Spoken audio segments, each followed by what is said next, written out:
This week, because of the evaporation. You can say it's natural air conditioning. From LA to Berlin to Singapore, cities are on the front lines of the climate crisis. What can they do to adapt to an uncertain future? Air pollution is really, according to the WHO, the world's greatest environmental health threat.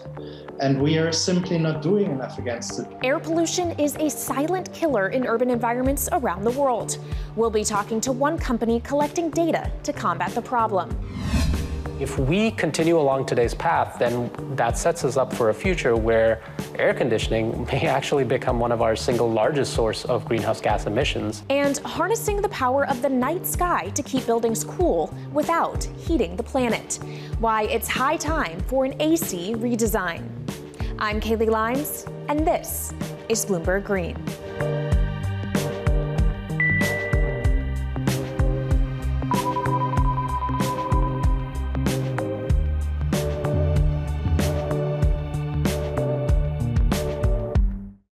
More than half of humanity is crowded together in cities. That's about 4 billion people living on top of one another, working, commuting, and polluting. They're responsible for about 75% of greenhouse gas emissions. And that proportion will only rise. By 2050, the United Nations says almost 70% of the world's population will live in urban areas. More cities than ever are implementing measures to fight climate change and mitigate the impact of extreme weather events on their communities. And their actions will have the power to turn the tide on the climate crisis. Because no matter how much the world warms, cities will have it worse. High temperatures, rising sea levels, and extreme weather are all felt more acutely in concrete jungles. In Germany, an innovative climate adaptation strategy is emerging to tackle these issues by imitating the very thing cities have destroyed: nature.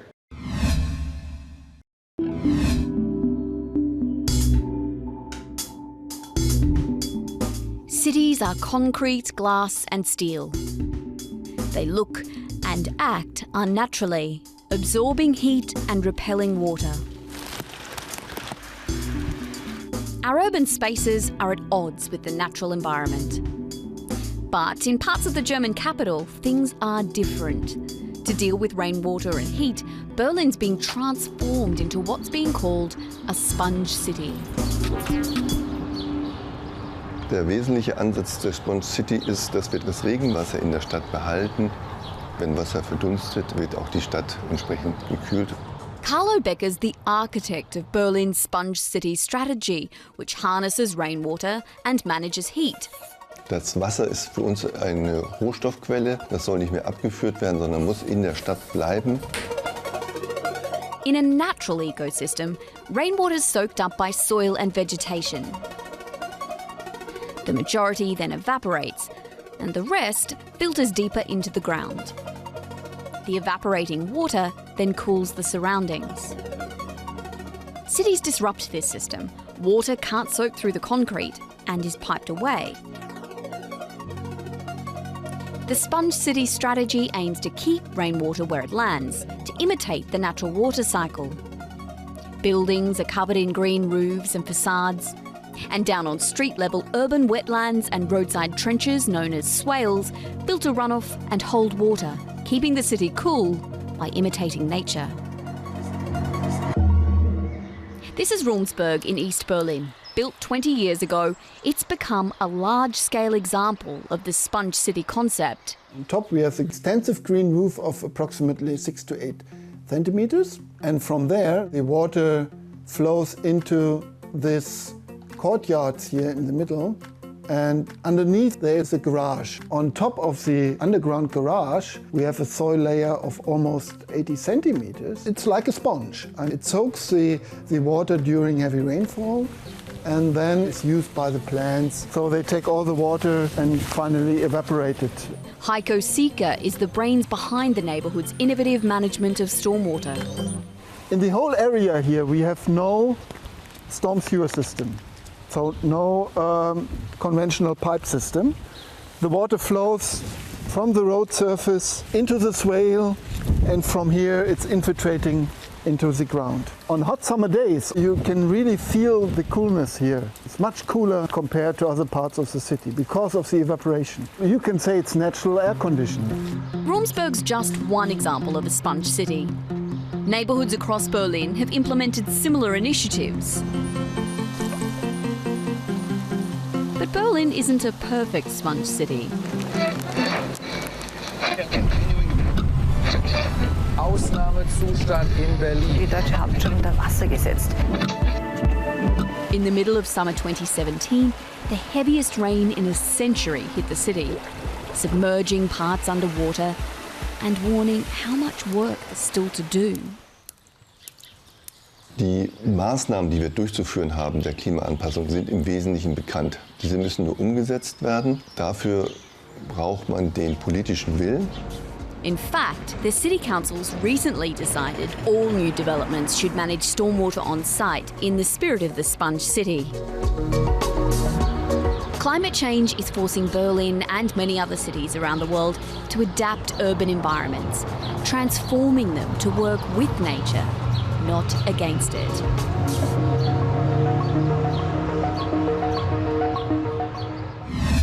For more from our Quick Take team, go to Bloomberg.com or @QuickTake on Twitter. Coming up, air pollution kills millions a year, but one startup is providing means to measure harmful emissions. We'll be speaking to their CEO about how to clean up our cities. This is Bloomberg Green.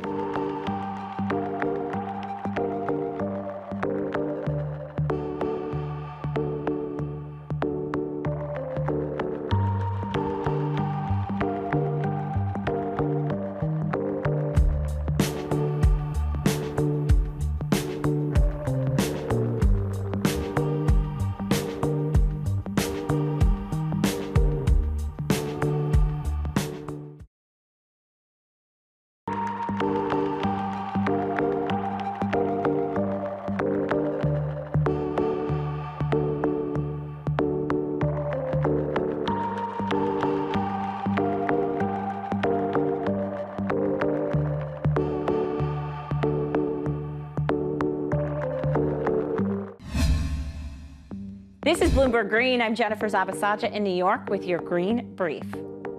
The EU is planning a first-of-its-kind border levy to combat climate change. It plans to slap duties on imports of steel, cement, and aluminum from countries with lower environmental standards. The levy will be based on the carbon costs that domestic producers already face. The G7 is moving to target environmental crimes. The move is about cracking down on existing offenses rather than making new laws. It wants companies to better disclose their impact on the climate, but it falls short of the UK's ambition for mandatory reporting on climate risks. Final details will be ironed out at the upcoming COP26 meeting. The western U.S. is facing its worst drought in decades. It's off the charts of anything recorded in the 20-year history of the U.S. Drought Monitor. Farmers, cities, and power suppliers are scrambling for access to water. It's also raising the risk of wildfires. And making tires for an electric vehicle is a ruthless exercise in compromise. Too much stick, and the car won't travel as far on a charge. Too little, and it will silently slide off the road. But tire maker Michelin says it has found the perfect balance after 30 years tinkering with its recipe, adding 7% additional range to EVs fitting with the tire. Next, they want to make them fully recyclable. And that's your Green Brief. Thanks, Jen. Well, air pollution in cities is a problem as old as cities themselves. The World Health Organization says that 9 out of 10 people breathe air that exceeds safe levels of pollutants. In fact, the WHO estimates that air pollution kills 7 million people worldwide every year. A first step in tackling this problem will be accurately measuring harmful emissions so that solutions can be effectively targeted. One startup offering the hardware to do so is Breeze Technologies, whose pollution-sniffing boxes were recently shortlisted for the 2021 Future Hamburg Award. Joining me now is the founder and CEO of the company, Robert Heinecke. Robert, first frame to me why air quality is so important. If you look at today's metropolises, they just have very few data points where they're actually measuring how air quality is actually developing over time. And we are aiming to change that. So we want to give cities, municipalities, the government, more data into their hands to accurately understand where air pollution actually comes from, how it disperses over the city, and also what can be done. But even if policymakers are armed with that data, how do you convince them to act? Yeah, that's actually one of the biggest challenges. So many cities actually are not so interested in gathering more data because it simply might just uncover additional problems.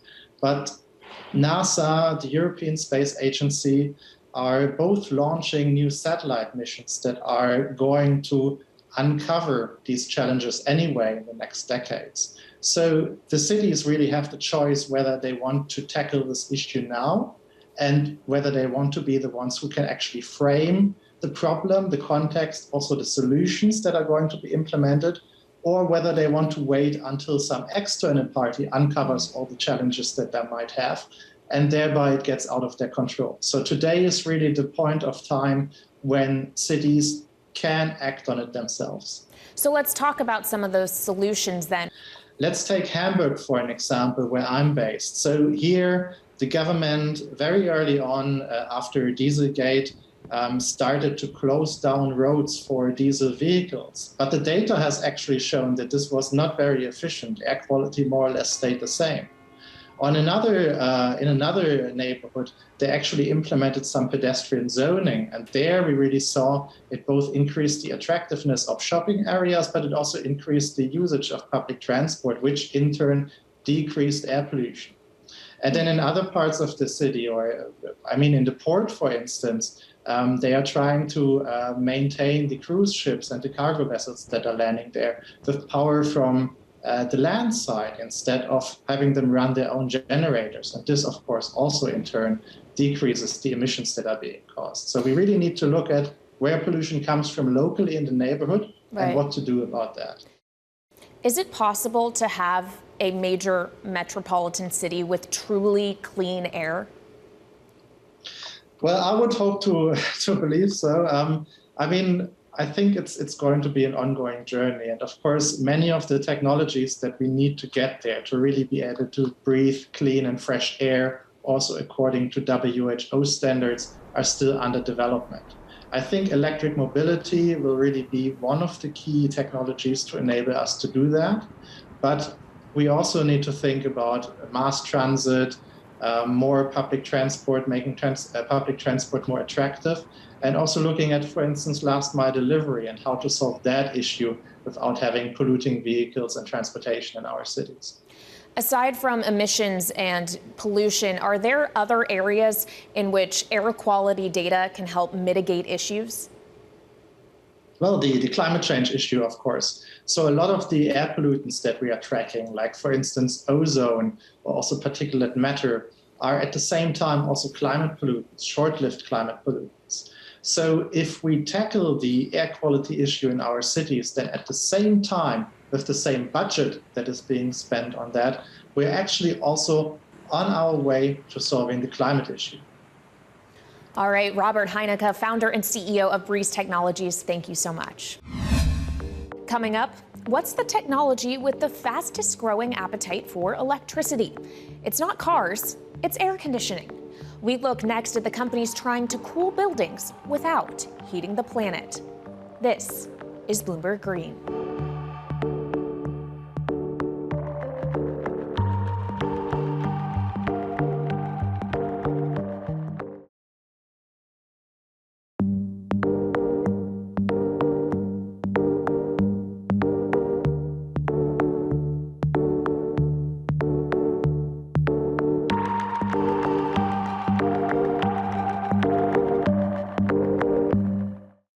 From Bloomberg's headquarters in New York, I'm Kaylee Limes, and this is Bloomberg Green. Heat waves kill more than any other extreme weather event, more than tornadoes, hurricanes, and even floods. And the urban heat island effect means that city dwellers are most at risk. How do we combat that? Air conditioners. But in this instance, the solution is just creating another problem. If things stay as they are, air conditioning will use as much electricity by 2050 as the entirety of India and China today. So we took a look at how scientists from across the globe are harnessing natural phenomena to drastically redesign this century-old technology.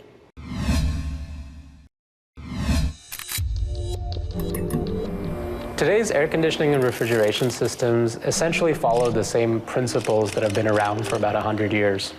If we continue along today's path, then that sets us up for a future where air conditioning may actually become one of our single largest source of greenhouse gas emissions later this century.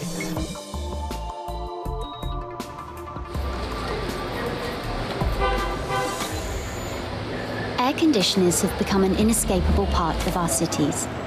They operate thanks to refrigerants, chemicals which, when released into the atmosphere, are potent greenhouse gases. AC units also require huge amounts of energy. The US uses more electricity for cooling than Africa does for everything. As it becomes affordable for millions more people, the problems that come with AC will only get worse, which is why scientists around the world are searching for solutions. Here at the National University of Singapore, Professor Chua and his team are completely rethinking air conditioning. We need a quantum leap in air conditioning to save energy, secondly, to save our environment. What we have in the lab is next generation of air conditioners, where it's extremely environmentally friendly, less energy intensive, it doesn't eject heat to the environment, and doesn't need the chemical refrigerant. It's a water-based air conditioning. It requires only 1 liter of water to operate for 20 hours. And you can use rainwater to power up the system. But there's a limitation. The air needs to be dry before you can carry out this process in an efficient way. And that's why there are two separate stages in this AC. First, it dries the air using membranes that filter the moisture. Then the water inside the unit evaporates, taking heat with it. It's close to what most of us experience every day, sweating. The system uses 30% less energy than a traditional air conditioner, and it's also expected to be 30% cheaper. Crucially, it uses no refrigerants. And although it's not available yet, the government is backing this project, betting that soon it could be a breath of fresh air for Singapore and beyond. Across the other side of the world, one startup in California is looking towards outer space to revolutionize cooling. And they're about to test their breakthrough in the field. Right now, if we measure the temperature of our surface, it's around 48 degrees Fahrenheit, and the air temperature is 60 Fahrenheit. We're not evaporating water, and we're not using any electricity. You can see we're in the middle of a field, and it is just a thin film coating that enables this cooling effect, and it does this 24 hours a day, 7 days a week. SkyCool Systems is commercializing a technology that harnesses the cold of the sky and space to enable electricity-free cooling, as implausible as that may sound at first glance. The way it works is it takes advantage of a natural phenomenon that allows a surface that's looking up to the sky to essentially send out some of its heat. Nearly everything on Earth gives off heat in the form of infrared radiation. SkyCool's panels act like high-tech mirrors, reflecting some of that heat out to the cold expanse of space, allowing its surface to dip below the temperature of the surrounding air. SkyCool's multi-layered film means that it's now possible to achieve even during the day. The panels could be added on to today's cooling systems, reducing their energy use by as much as 20%. The energy we use for cooling is expected to grow 6-fold by the year 2050. And it's primarily going to be driven in warmer countries where air conditioning use is not prevalent today. What excites us about our technology is that it represents a unique and completely different way of handling the cooling problem by taking use of a resource that's always been there, the fact that space is cold. It's almost like this has been literally over our heads for centuries, millennia, but it's something we've not been able to use as a technology. With the demand for air conditioning skyrocketing, using water and the cold of outer space may turn out to be the best bet we have for our warming cities. So between fixing the problems of heat, water, and pollution, cities have a lot to do to adapt. But as well as facing the greatest problems, our urban environments could also be our best hope for surviving climate change. Let's bring in our green reporter, Laura Millan, in Madrid to talk further about these solutions. Laura, as we've seen, cities consume 2/3 of the global energy supply. So aren't they the source of the problem rather than the solution? Well, yes, they are, but mainly because we are the source of the problem. Emissions by humans are what's making the planet warmer. Through our research, we have found that cities warm more and faster than rural areas, and we feel sea level rise more than areas that are not urbanized. But cities can also be part of the solution, just because so many human beings live in them. So many changes through history have come from cities, and so much money is invested in cities and from cities. Cities can be part of the solution as well. So if cities want to reduce carbon emissions, what are some of the most popular solutions? What we're seeing is lots of measures being implemented across the world. At the moment, one of the most popular ones is called the 15-minute city, which is this concept that started in Paris but has spread almost all over the world, where local authorities are trying to make cities more friendly to people, reduce traffic, reduce pollution, increase the number of green areas, encourage people to walk more. All of these things reduce emissions and reduce the city's impact on the environment. But Laura, the cities with the biggest carbon footprint aren't Paris or Barcelona. They're in emerging markets. How do we decarbonize those? That's the second challenge, or that's a big challenge. So cities in emerging markets are huge. Their impact, therefore, is huge as well. And usually local authorities and even the states themselves don't have as many resources to tackle these issues as a big city in Europe or the US might have. And yet we are seeing, and through a Bloomberg Green investigation, we saw how many of cities in Latin America, in Africa, and in Asia are implementing very innovative measures to address climate change. So in a big city, it's not enough to implement 15-minute city measures like making streets friendly for pedestrians. But we have seen cities like Bogota, the capital of Colombia, trying to implement a massive overhaul of their public transport system. It's right now one of the world's biggest rapid bus transit systems in the world. This means that instead of building very expensive metro lines, for example, they use buses that go through special lanes. The city is now, this system is working now, and the city is now trying to make it electric to reduce the impact of these buses on air pollution and on emissions, for example. If you're tight on resources, it's best to be efficient. So what does the research tell us about the most efficient ways that cities can go green? That's right. So a recent report told us something quite interesting, actually. Many cities are not spending the money where that money is better spent. Sometimes it's because cities can only focus in one thing when they should be focusing maybe on 4 or 5. Other times it's because these measures are not the most attractive or the most popular ones with citizens.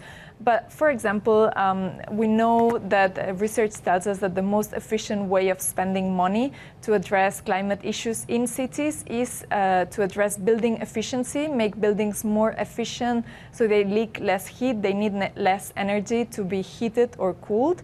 Also, public transport measures, waste, and green areas are some of the fields where the money can be well spent. Thanks very much to our Bloomberg Green reporter in Madrid, Laura Millan. That's it for this week's edition on the future of cities, but keep the conversation going. Follow us on Twitter @Climate. I'm Kayleigh Lyons. This is Bloomberg Green.